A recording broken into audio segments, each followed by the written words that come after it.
अस्सलामुअलैकुम दोस्तों, मैं हूं आपका होस्ट और आप देख रहे हैं Pakistan smart loans YouTube channel. आज की वीडियो बहुत ही इंपॉर्टेंट होने वाली है क्योंकि आज मैं आपको पंजाब के 3 बहुत बड़े अपडेट्स डिटेल के साथ बताने वाला हूं। ये अपडेट्स डायरेक्टली आम आवाम, वेलफेयर स्कीम्स और डेवलपमेंट प्रोजेक्ट से रिलेटेड हैं, इसलिए वीडियो को एंड तक ज़रूर देखना क्योंकि मैं हर चीज़ सिंपल उर्दू में आपको समझाऊंगा ताकि आपको पूरी तस्वीर क्लियर हो जाए।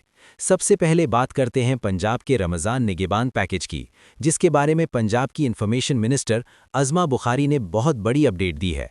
दोस्तों, उनका कहना है कि निगहबान पैकेज की डिस्ट्रीब्यूशन पूरे पंजाब में सक्सेसफुली चल रही है और सबसे इम्पॉर्टेंट बात यह है कि पैसा लोगों के घर तक पहुंचाया जा रहा है बिना किसी लाइन, बिना किसी रश और बिना किसी जलील होने के प्रोसेस के।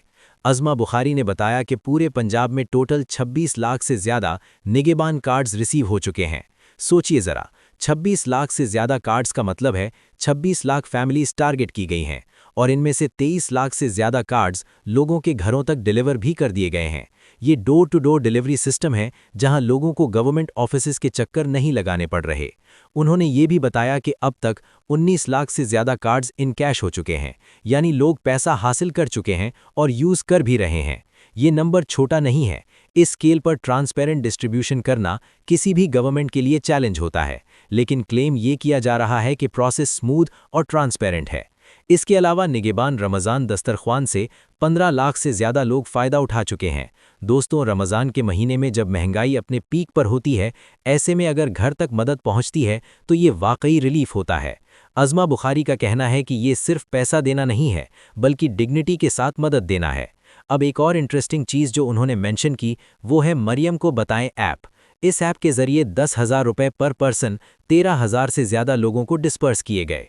यानी अगर किसी को कोई मसला हो या कंप्लेंट हो तो वो डायरेक्ट ऐप के जरिए अपनी बात पहुंचा सकता है और उस पर एक्शन भी लिया जा रहा है। ये डिजिटल गवर्नेंस का मॉडल बताया जा रहा है। अज़मा बुखारी ने यह भी कहा कि डेवलपमेंट सिर्फ लाहौर तक लिमिटेड नहीं रही। उनका कहना है कि जो स्टैंडर्ड लाहौर में नज़र आता है वही अब अटक और रहीम यार खान जैसे शहरों में भी दिख रहा है। यानी गवर्नमेंट ये मैसेज देना चाहती है कि पूरा पंजाब इक्वल फोकस में है, सिर्फ एक शहर नहीं। दोस्तों, आप मुझे कमेंट्स में ज़रूर बताना कि क्या आपके घर निगहबान कार्ड पहुंचा? क्या डिलीवरी स्मूथ थी? क्या आपने पैसा इन कैश कर लिया? आपका फीडबैक बहुत इंपॉर्टेंट है क्योंकि ग्राउंड रियलिटी हमेशा अवाम ही बताती है। अब चलते हैं दूसरी बड़ी खबर की तरफ जो इस्लामाबाद से आई है और जो बेनज़ीर इनकम सपोर्ट प्रोग्राम से रिलेटेड है। बीआईएसपी की चेयरपर्सन सेनेटर रुबीना खालिद ने पीपीपी के central secretary general Mohammad Humayun Khan के घर जाकर उनकी सेहत की खैरियत दरियाफ्त की। दोस्तों, सियासत में ये विजिट्स सिर्फ फॉर्मेलिटीज़ नहीं होती, ये सॉलिडारिटी और यूनिटी का मैसेज होता है। रुबीना खालिद ने उनके लिए दुआएं की और कहा कि वो पार्टी के लिए बहुत कीमती एसेट हैं। उन्होंने ये भी कहा कि उनकी पॉलिटिकल इनसाइट और लीडरशिप पार्टी के लिए स्ट्रेंथ का सोर्स है। इस तरह के बयानात पार्टी वर्कर्स के लिए भी मोराल बूस्ट होते हैं। मोहम्मद हुमायूं खान ने भी उनका शुक्रिया अदा किया और कहा कि पार्टी वर्कर्स और कॉलीग्स की सपोर्ट उनके लिए हिम्मत का जरिया है। दोस्तों, बीआईएसपी का नाम आते ही आमतौर पर आवाम को फाइनेंशियल असिस्टेंस याद आती है क्योंकि ये मुल्क का सबसे बड़ा सोशल सेफ्टी नेट प्रोग्राम माना जाता है।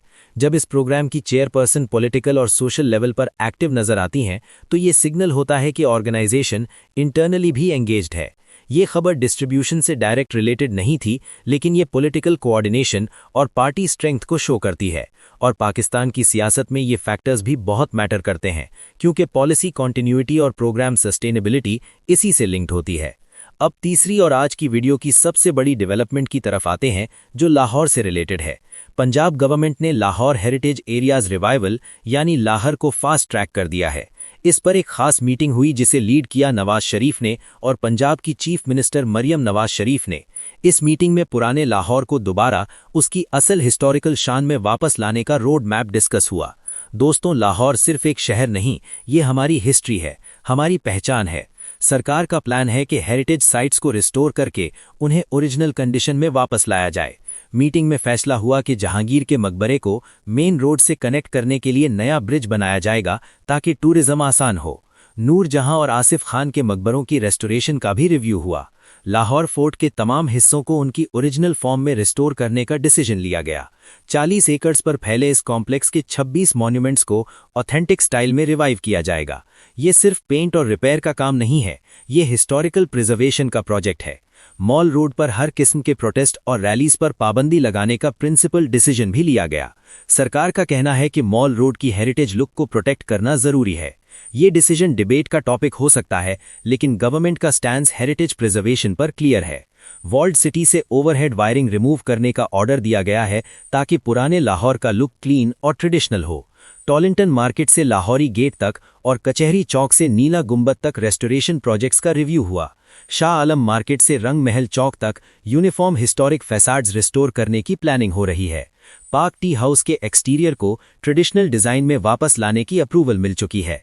मिंटो पार्क में क्रिकेट ग्राउंड और ट्रेडिशनल अखाड़ा रिस्टोर करने का प्लान भी डिस्कस हुआ।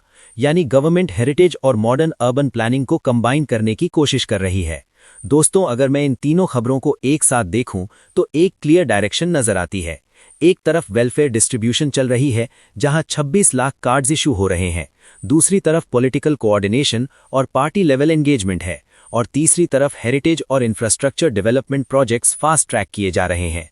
पाकिस्तान स्मार्ट लोन्स चैनल पर मेरा मकसद सिर्फ न्यूज़ सुनाना नहीं है, बल्कि आपको समझाना है कि इन सब चीज़ों का आपकी ज़िंदगी पर क्या असर पड़ता है। अगर वेलफेयर स्कीम्स ट्रांसपेरेंट होंगी तो आवाम को रिलीफ मिलेगा। अगर हेरिटेज रिस्टोर होगा तो टूरिज्म बढ़ेगा, जॉब्स क्रिएट होंगी।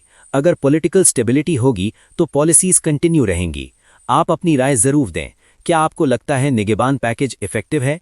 क्या आपके शहर में डेवलपमेंट नज़र आ रहा है? क्या हेरिटेज प्रोजेक्ट से टूरिज्म बढ़ेगा?